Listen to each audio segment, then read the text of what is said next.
Mengenal diri. Ketika kita ditanya ini, kenal gak sama diri lu? Kenal gue, namanya Wendy.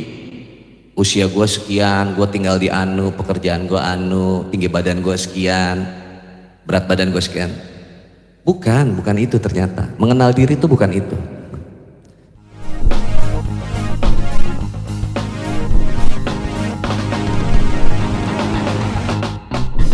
Oke, Bang Wendy, pagi ini kita mau bukan ngobrol ya, kita mau mengkaji ya, mau mengkaji diri. Nah, pagi ini tuh temanya bagus banget, menarik banget, yaitu mengenal diri. Mengenal diri. Oke Bang, silakan. Baik, bismillahirrahmanirrahim. Mengenal diri. Ketika kita ditanya ini, kenal gak sama diri lu? Kenal gue, namanya Wendy.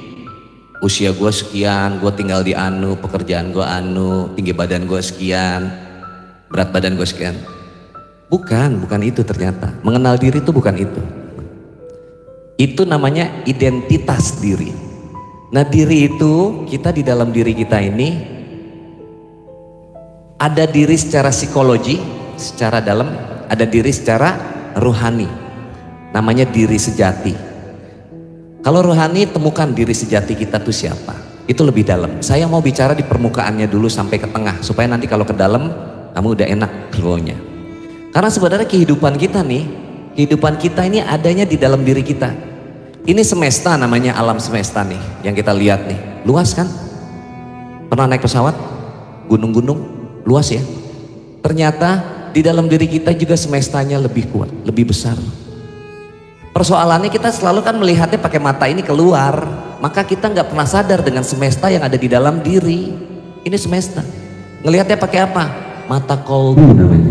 Ngelihatnya keluar aja, pasti dipastikan hidupnya akan punya banyak masalah. Banyak masalah. Ayo, semesta di dalam diri apa? Sungai mengalir, misalnya kalau di dalam sini ya. Di alam semesta. Di alam semesta ada sungai mengalir.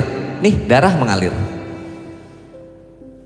Gunung-gunung, lihat gunung-gunung yang angkuh, kokoh. Di dalam diri kita mau tahu gunung itu apa? Gunung ego.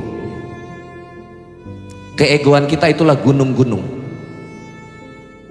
Ego itu artinya kita, ya ini gue, ini ego. Jadi gini, dengan mengenal diri kita akan mengenal kehidupan, bener banget. Di dalam diri kita punya pikiran nggak? Punya. Pasti punya. Tapi sadar nggak kita siapa sih pikiran itu? Banyak orang enggak. Contoh deh gini, Bunda punya anak? Punya. Ada namanya anak pertama si A, si B, si C gitu ya. Namanya masing-masing. Jadi kan kita tahu kenal siapa dia kan. Si A ini gimana sih karakternya? Si B ini beda loh sama si A, ada adeknya beda banget. Berarti kita bisa membedakannya dengan cara gampang. Ayo sekarang, kenal gak sama pikiran kita? Seringnya kita yang menguasai pikiran atau justru pikiran yang menguasai mengendalikan kita? Seringnya gimana? Kita. Seringnya gak sadar malah. Kita dikuasain pikiran. Akhirnya kita yang dikuasai pikiran. Nah ini kalau gak kenal diri, gak kenal si pikiran. Karena si pikiran ini begitu hebat nih. Saya nyebutnya monyet mabok. Udah monyet mabok lagi. Bukan pikiranmu, pikiran saya. Gak apa-apa kita namain pikiran sendiri. Monyet tahu gak bisa diem. Udah gitu dia mabok, makanya sering kemana-mana kan. Lagi duduk di sini aja nih pikirannya kemana-mana nih. Ces. Benar gak? Kenapa? Karena gak pernah dilatih untuk kita mengendalikan pikiran itu. Itu penyebabnya. Makanya seringkali pikiran ini terlatih negatif. Ayo, kalau ada masalah apapun, ada kondisi apapun, pertanyaan saya jujur ya, yang muncul negatifnya atau positifnya? Pasti negatif. Karena udah sejak zaman dulu kala pikiran kita ini terlatih sejak bapak nenek moyang kita untuk yang negatif. Maka kalau kita udah mengkaji diri kita sadar, taubat namanya. Taubat itu bukan istighfar. Nggak cukup cuman astagfirullahalazim. Kalau kita tidak memaknai dan melakukan astagfirullahalazim itu apa? Tapi yang namanya taubat itu, Bunda, artinya adalah kita kembali ke jati diri kita. Siapa jati diri kita? Nah itu nanti akan kita temuin. Saya mau di permukaannya dulu. Artinya satu, kalau kita mau mengenal diri kita kenalin bagian, berarti tadi ada satu. Kalau tadi anakmu gitu ya, katakanlah ini anak kita lah, anak buah kita, anak buah. Satu namanya si pikiran. Ini anak buahmu. Kenali dulu anak buahmu adalah pikiran, bukan bos. Pikiran itu siapa? Ibaratnya pernah naik gokar? Nah, Nyebut merek boleh ya? Biar dapat iklan. boleh. Biar di endorse. Atau kamu punya supir pribadi deh, kamu punya supir pribadi. Ya. Bayangkan punya supir pribadi. Naik ke mobil kamu, supir pribadi inilah si pikiran istilahnya. Yang nyetir, yang ngebawa jalannya kendaraan kita. Oke. Dia hebat, dia bisa menciptakan, menciptakan yang baik-baik, berarti jalannya ke pegunungan yang indah. Menciptakan yang buruk-buruk, dibawalah kamu ke jurang sama si driver. Terlalu hebat nih si pikiran. Nah si pikiran ini driver. Pertanyaan saya, kamu itu harusnya jadi bos di belakang duduknya. Kita tuh bosnya. Selama ini kita nyuruh si driver nggak kita kendalin, atau ternyata kita yang justru ngikutin si driver? Yuk jujur. Jadi nggak bilang gitu mau kemana tujuannya. Enggak. Dan bahkan ketika ada kejadian selalu negatif, overthinking, akhirnya cemas. Itu kan berarti si driver udah ngogel-ngegol apa namanya? Kemana-mana. Dan dibawalah ke jurang. Sadar gak? Mau gak begitu? Saya tanya sama kamu sekali lagi. Mau gak kamu selama ini dibawa sama driver begitu aja? Kan gak mau sebenarnya. Kemarin belum sadar, yuk mulai sekarang dan seterusnya sadari. Kita driver atau kita bosnya? Bos namanya kita. Kita tuh namanya jiwa. Kenali siapa jiwa? Nih, selalu ada 7. Ini lebih dalam sedikit ya. Nanti kita akan balik ke permukaan lagi. Asal tahu dulu keseluruhannya. Bagian dalam diri kita tuh ada 7. Ibaratnya rumah. Punya rumah ya Bunda ya, di rumah ya. Kan ada pintu, ada jendela. Ada ya? Ada tembok, ada atap. Di dalamnya ada ruangan. Kamar atau apa, ruangan lah pokoknya. Ruang tamu atau apa. Ya. Tentunya di dalam ruangan itu ada yang mimpin dong. Ada penghuninya. Ada penghuninya. Oke, kalau rumah terlalu kecil, kita bayangkan andaikan itu adalah istana. Berarti ada yang mimpin namanya raja. Oke, gampang ya. Nih kita punya 7 lapisan dari tubuh kita. Yang ini harus ngeliatnya ke dalam. Kenapa sih ke dalam?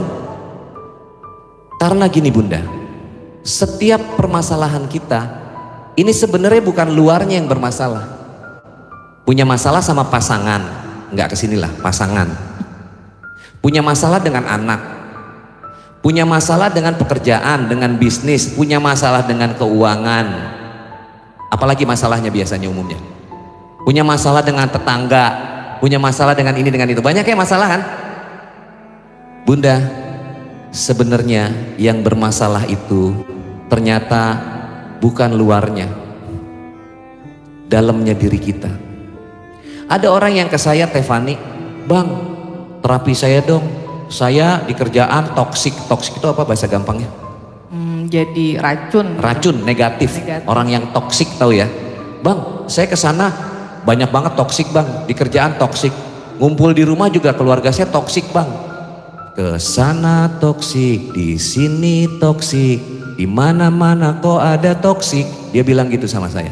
Begitu saya telaah masuk ke dalam diri dia, saya terapi dengan hipnosis, ternyata dia yang toksik. Bukan lingkungannya yang bikin toksik, tapi dianya. Dia nggak sadar.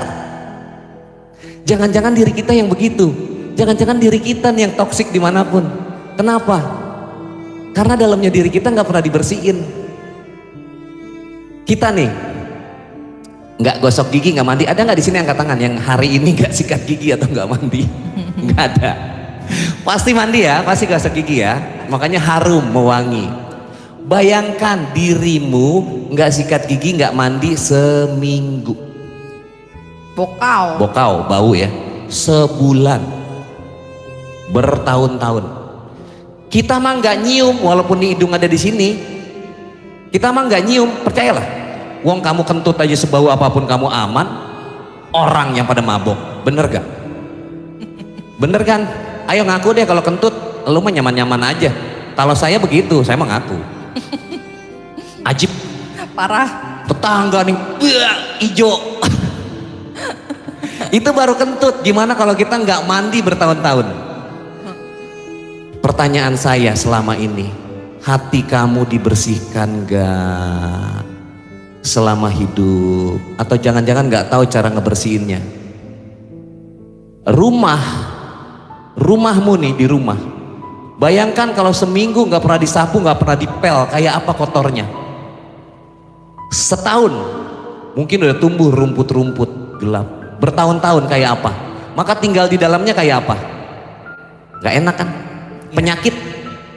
Rumah kita yang sesungguhnya, Bunda,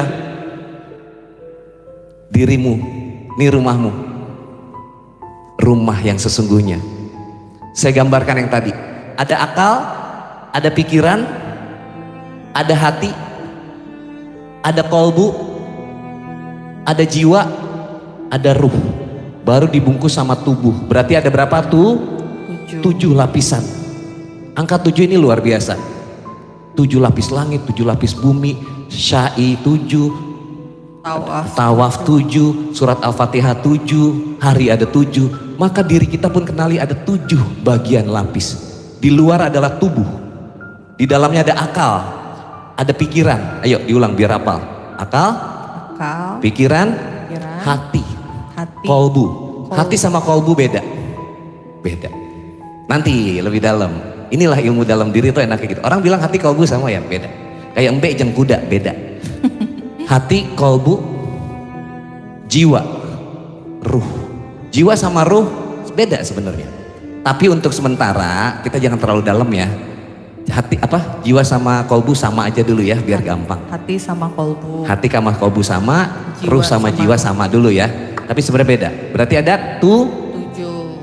Saya tanya, kamu tanya dirimu sendiri, kenal nggak sama yang barusan kita sebut? Jawabannya kagak.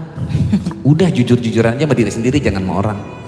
Maka permasalahan kita nih selalu ada karena kita keluar terus. Tadi toksik, ternyata di dalam diri dia yang toksik karena nggak pernah dibersihin. Akal, pikiran, hati, kolbu. Biasanya ada di ruang khusus. Saya punya WM Academy namanya. Itu adalah ilmu belajar tentang diri. Supaya kita tahu jalan pulang. Nggak perlu usia berapa, tunggu nanti. Umur sekarang kita harus tahu jalan pulang. Kenapa? Ciri orang yang tersesat. Kita nggak usah nyesatin orang. Wah sesat lu. Nih ciri orang tersesat, tanya diri kita. 1, nggak tahu dari mana dia berasal. Tanya diriku. Tahu nggak gue dari mana sih berasal? 2, nggak tahu ngapain sih tugasnya di bumi ini.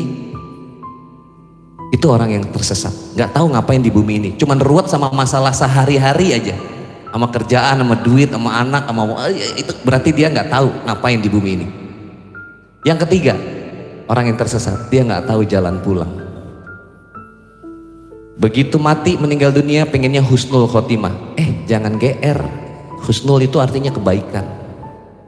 Kalau dalam keseharian ini kita selalu ruwet, masih julid sama orang, masih ngomongin orang, masih benci, masih dendam, masih apa, itu namanya su'ul khotimah, dalam ketidakbaikan. Maka ketika di ujung jalan sana, ketika kita dipanggil kembali sama Allah, su'ul khotimah. Jadi jangan GR. Hari inilah, sekarang inilah kita ditentukan, kita menentukan kita. Ketika di ujung sana kita kembali, apakah husnul ataukah su'ul. Kalau hari ini kita masih ngomongin orang, masih julitin orang, masih banyak syak di sini, masih banyak ain luka, masih banyak itu namanya Maka sebelum tidur Bunda, kuasai ilmunya. Sebelum tidur kita nyapuin hati kita, pikiran kita. Ada caranya, ada. Tapi saya mohon maaf nggak bisa di ruangan ini. Itu teknik praktek. Saya kasih tahu dulu. Kenapa sebelum tidur? Karena tidur itu adalah latihan kita tentang kematian. Sesungguhnya setiap hari kita udah mati saat tidur. Kalau masih dibangunkan pagi hari subuh, langsung bersyukur sama Allah. Masih diberikan nikmat kehidupan. Jangan malah bangun tidur ruwet. Siapa yang bangun tidur ruwet? Nggak usah nunjuk orang. Bangun tidur udah ruwet, masalah duit lah, inilah, rugi. Karena pada saat kita dibangunkan tidur, kita masih diberikan nikmat kehidupan di Radatul Jannah ini. Inilah kita harus mengkaji diri kita. Maka sebelum tidur, kalau saya sama Tefani, kita sapuin. Analoginya ya, ada 7 tadi. Akal pikiran itu apa? Gampangnya analoginya nih, rumah kita, katakanlah ini rumah, itu ada pintu, ada jendela, tempat kemasukan udara, data, ya kan? Itu adalah akal pikiran kita. Sekarang saya masukin data-data berupa ilmu, masuknya dari akal dan pikiran. Ibaratnya ya Bu ya, diibaratkan. Ibarat biar gampang kamu. Karena kalau kamu pakai teori-teori kagak ngerti, kita nggak usah pakai kayak gitu. Ibaratnya aja. Ini rumah kita yang sesungguhnya, nanti temukan Baitullah yang sesungguhnya. Baitullah itu di mana? Di Mekah. Itu syariatnya. Hakikatnya ada di dalam dirimu. Baitullah itu rumahnya Allah. Ada di ayat. Bahkan bumi, langit dan seisinya, kata Allah, tidak sanggup menampung zatku. Pertanyaan saya, bumi langit aja nggak sanggup menampung zat Allah. Adakah rumahnya Allah diciptakan oleh tangan manusia? Enggak. Oke, itu dulu. Nabi Ibrahim begitu luar biasa menggambarkan napak tilas itu di Mekah sana. Tanpa adanya simbol-simbol di Mekah, kita nggak tahu hakikatnya Baitullah. Itu syariatnya. Maka naik haji pun ada 2, syariat dan hakikat. Syariatnya kamu ke sana, pertanyaan saya, ketemu nggak, masuk nggak ke rumah Allah? Nggak bisa, karena kan dijagain. Karena hakikatnya Baitullah, rumahnya Allah, kata Allah, tidak sanggup bumi langit, tapi di kolbunya orang yang beriman, disitulah zatku berada. Di kolbunya orang yang berarti kolbu itu ada di mana? Pegang kolbumu. Ya, di dalam diri. Sementara itu di situ dulu. Tapi yang jelas di dalam diri kita. Sadar nggak? Naik haji kalau sama saya 2. Sebelum ke syariat, hakikatnya dulu kita naik haji. Baru tahu ke sana. Kenapa sih yang laki syai itu jalannya harus cepet? Kenapa sih yang cewek jalannya lambat? Kalau nggak tahu hakikatnya, itu cuma ngejalanin doang. Lah memang laki jalannya cepet, cewek jalannya lambat. Ayo, siapa yang udah naik haji atau umroh? Ya, apa coba hakikat maknanya dari syai? Yang laki berjalan cepat, yang cewek berjalan lambat sampai lampu hijau, dari lampu hijau sampai lampu hijau. Ayo, nggak dapet kan? Bayar 250 juta untuk satu itu aja nggak dapet. Belum kenapa dimulai dari Hajar Aswad 7 kali. Kenapa di akhirnya Hajar Aswad? Tahu nggak Hajar Aswad? Batu dari surga. Itu syariatnya, hakikatnya. Kasih tahu jangan. Dalam. Terlalu dalam nih soalnya nih. Kita ngomongin yang tadi aja dulu Bang. Yang luar dulu ya. Yang 7 dulu. Yang 7 dulu ya. Ya, 7 diri. Akal pikiran itu adalah pintu dan jendela, tempat kemasukan yang baik maupun yang buruk. Baik ini ilmu. Nanti makanya kamu akan mendapatkan esensi dari keilmuan ini. Maupun yang buruk, kalau ada teman yang ngomongin, yang nyolot, masuk jadi luka di hati kan. Jadi pintu jendela itu adalah akal kita. Apalagi pintu jendelanya nggak dikasih teralis, nggak dikasih kasa-kasa gitu ya. Kasa-kasa apa? Filter, penghalang. Jebol aja. Maka setiap hari ada tuh kan yang masuk yang jelek-jelek kan ke dalam hati kita. Hati itu apa? Hati itu ruangannya. Jadi dari pintu jendela nih ibaratnya semua kejadian kita masuk nih pintunya nih, mata, telinga, mulut, masuk masuknya ke ruangan. Ruangan itu namanya hati, ruangan istana lah kalau gampang ya. Istana tuh hati. Kolbu itu tempat Allah memandang kita. Oke, masuklah ke hati. Udah pasti hatinya kotor kalau nggak pernah dikasih filter kan. Nah hati ini yang harusnya dibersihin. Ruangan istana ini disapuin, dipel tiap hari. Karena setiap hari kan kemasukan, yang jelek-jelek, yang baik-baik. Pertanyaan saya, udah berapa lama atau berapa sering kamu membersihkan hatimu? Atau jangan-jangan nggak tahu? Bayangkan kalau rumah kita aja nggak disapuin seminggu setahun kayak apa tadi. Terus rumah kita yang namanya hati nggak pernah dibersihin kayak apa. Di dalam istana itu ada seorang raja yang memimpin. Pasti ada kan raja? Namanya istana. Ya. Raja itu istilahnya adalah namanya jiwa. Jiwa kita. Bayangkan si jiwa, si raja memimpin di istana yang selama ini kotor, gelap, bahkan udah muncul namanya tuh semak belukar, duri belantara, mungkin ada ular-ular berbisa karena nggak pernah disapuin, nggak pernah dicabut itu yang jelek-jeleknya. Bayangkan raja jiwa yang memimpin diri kita itu kayak gimana? Nggak bisa ngelihat kan? Makanya nengok sedikit atau ada kesentuh sedikit sama orang ngegas, senggol bacok, sakit hati, baper. Karena apa? Karena selama ini si jiwa, si raja, dia memimpin di istana yang nggak pernah dibersihin. Dapat gampang. Jadi akal pikiran, hati kalbu, jiwa ruh gampang kan? Kalau pakai ibarat tuh gampang. Nah pertanyaan saya, mau sampai kapan hati kita nggak pernah dibersihin? Tanya diri sendiri maksudnya. Kenapa? Karena jiwa kita akan rungsing. Boro-boro ke jiwa yang rodiah, jiwa mutmainah aja nggak dapat. Tahu jiwa mutmainah ya? Wahai jiwa-jiwa yang tenang. Di atas tenang ada rodiah. Rodiah itu jiwa yang ridho. Di atasnya ridho ada lagi sampai ke jiwa yang paripurna namanya. Lah selama ini kita jiwanya lawamah amarah, lawamah amarah, penuh dengan emosi, penuh dengan marah. Wahai jiwa-jiwa yang tenang, kata ayat begitu. Itu adalah jiwa-jiwa yang mutmainah. Artinya si jiwa, si raja yang mimpin udah nggak lagi terusik dengan ada ular berbisa. Ibaratnya nih kalau di istana tadi karena nggak ada pohon-pohon duri, jadi kita babat semua. Kapan babatnya? Tiap hari. Rumah aja harus dibersihin tiap hari. Apalagi nih, apalagi kalau hatinya udah pernah terluka, pernah luka hati, luka batin, disakitin sama pasangan, diselingkuhin, dibohongin, atau sama orang lain.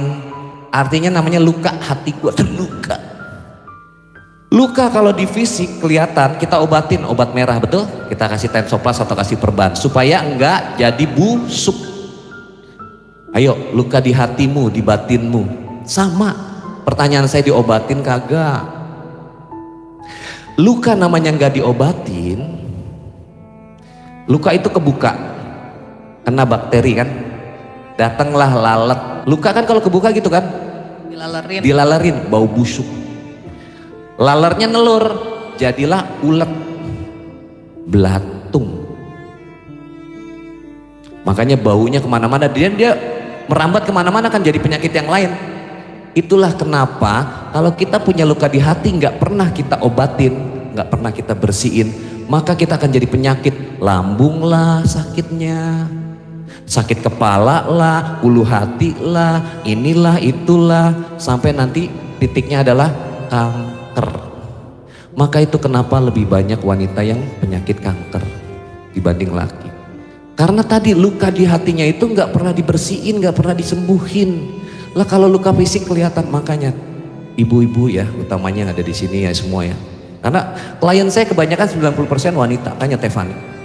Karena wanita itu bawa perasaan. Baper. Jangan lagi baper bunda, rugi. Bawa perasaan alias baper itu hanya akan mengganggu jiwamu. Karena hatimu jadi rusak, jadi kotor, jadi luka. Syukur-syukur kalau kamu udah punya yang namanya cara untuk ngebersihin. Lagi-lagi saya mohon maaf nggak bisa diajarin lewat online begini ya. Itu harus di dalam ruang khusus, which is saya kelas namanya.